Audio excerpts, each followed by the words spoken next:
some other things, but I wanted to ask you, now that you've announced this, the whistleblower policy, I wanted to ask you a couple of things. As I'm sure you know, the Government Accountability Project in D.C. had criticized this policy in December, and I wanted to know, can you highlight any changes? Basically, they were saying that in the past, they're saying it's weakening the current one, which says if you allege a violation of a rule, you're protected, and now you have to allege, according to them in December, substantial harm to the UN's reputation, and that harm I think that has been I resolved. think the criticism was aimed at a draft that they obtained.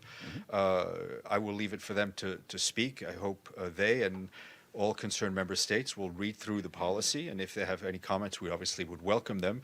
But I think it would be difficult to argue that this new policy weakens the whistleblower protection system. In fact, it strengthens it, and it keeps alive the broad parameters under which staff members are able to file complaints with the ethics office. What are Antonio Guterres' views of what happened with Mr. Kompass? This was a high-profile whistleblower case known to many member states and commented on newspapers all over the world. Does he believe that would this new policy have in any way protected Anders Kompass from being fired and thrown out of his office? I think it's Mr. Kompass's case was examined thoroughly by the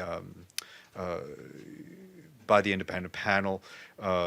I really don't have anything to, I don't think it would not be possible for me to hypothetically plug back in what he may have done or may not have done into a policy that's just been enacted. And can you I'd asked you over the weekend, but can you somehow, in a succinct way, clarify what the ethics office said about the Women's March on Saturday? They sent out an email at 6 p.m.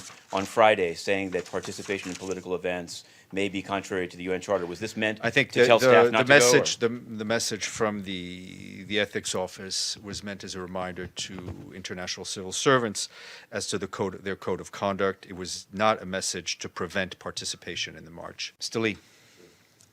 To ask you, I'm sure you've seen the story that the police in North Darfur arrested UN peacekeepers with weapons in their luggage. And I'm just wondering, one, I'm wondering, did they have immunity in terms of their arrest? And two, what can you say about the policy of the UN in terms of people carrying weapons in their luggage on planes? And I also wanted to ask you if you have any update on the Iraq loss by the UN of 25 weapons, Glocks, and sniper No, on rifles. your second part, I do not have an update.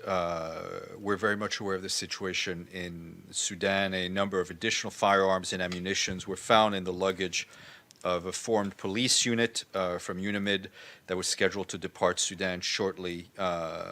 During the airport screening process on Thursday in Al-Fashir, they found weapons which were not part of the contingent-owned equipment and the weapons have been retained by the Sudanese authorities. UNAMID has immediately launched an investigation. The press reports alleging that the Sudanese authorities detained the FPU personnel are false.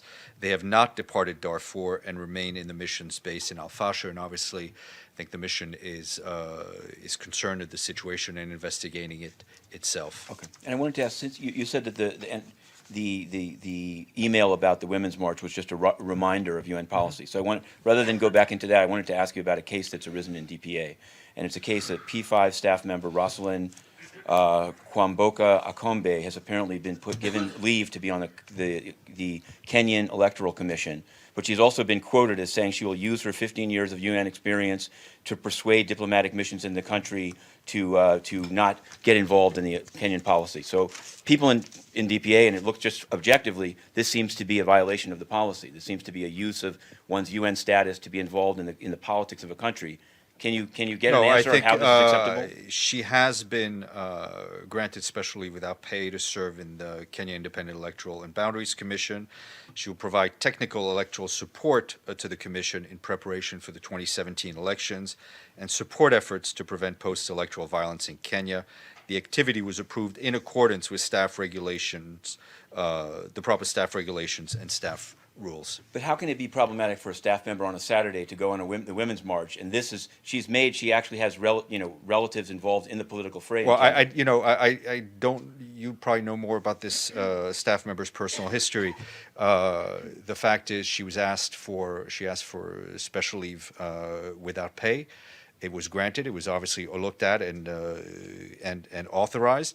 And as I said just a few minutes ago, the message from the ethics office was just a reminder of people's obligations as international civil servants. It was not meant to deter people from attending the march. And this is I also tried to ask you this over the weekend, and you may not comment on the first part, but there's a second part. First is just, do you have any comment at all of the request by the U.S. authorities for the extradition No. of Ban Ki-moon's No. brother and nephew? No. Okay. My question is this, is that, and you'll see why it's, at least I think it's UN related, a former Samurai lawmaker, sort of a proxy for Ban Ki-moon, Park Min-sik, appeared in a press conference today with a diary, what he said was a diary of Ban Ki-moon, and using it to say that some of the allegations that you yourself denied were not true, because the contemporaneous diary said that he did not meet with the businessman. This has to do with the bag of cash CISA journal. Since you wrote to CISA journal and told them they were false, I wanted to know, does this diary keep, one, have you seen the diary since you denied it? And two, did this diary keeping continue during his tenure as Secretary General, given the other issues that exist around the nephew, possible sale of the I'm building not in Vietnam? sure I understand your question. Were you ever I think aware of a I've- diary kept by Ban I've- Ki-moon that's now been shown in public there? I'm aware of this. I was aware of the Secretary General's schedule, and I will not add to what I've already said on this issue. And I will go get our guest. Matthew. Sure. Thanks a lot. Matthew Lee, Intercity Press, on behalf of the Free UN Coalition for Access. Thanks for the briefing. I wanted to ask you about the bombing of the Rand camp. I wanted to know what your estimate, what the UN's estimate of the number of IDPs killed was, what's being done for the victims, and is it true that Boko Haram then attacked Rand after the bombing? There's some reports of that, and I just wanted, it seems to be contrary to the idea that everything is going well. And I have another question, but I wanted to ask you about Rand first. Okay, I mean, I think obviously what happened in Rand was highly unusual. It was the first time in my career that I have come across something of this nature. I know that things of that nature have happened in other settings, but not in the Lake Chad Basin. I think that the Nigerians took leadership of that issue very quickly, including at the highest level. President Buhari spoke about it publicly within a matter of hours after the incident, where the Nigerian Air Force bombed an IDP camp, obviously by mistake. We had aid workers on the ground. The United Nations Humanitarian Air Service responded within a matter of hours. And yes, so the total number of casualties is approaching 100 now. Many of the injured who didn't die immediately did then die. I don't, Matthew, have any news about subsequent, let's say, if I could put it this way, taking advantage of what was a very, very tragic incident. No, thanks a lot. And the other one was, this is from an OCHA situation report. It says that the release of women and children in the custody of the Army does not take place systematically. The exit plan is not well defined. And there were these stories about Chibok girls that were freed, but then were not freed to leave. What is the status, and what's the UN's involvement in overseeing the people that have been freed actually becoming free? Yeah, well, the United Nations on the ground in Nigeria, but also the regional presence led by the Department for Political Affairs, has been involved in what is a very delicate process when it comes to people who have actually been part of Boko Haram or been taken by Boko Haram. There is a period where the authorities on the ground wish to have a process of vetting, if you will. And so, as the humanitarian coordinator for the region, I'm not in a position to go into a lot more detail in public about this, and forgive me for that, but I would refer you to the Department for Political Affairs or to the colleagues on the ground who are more closely involved in that actual area.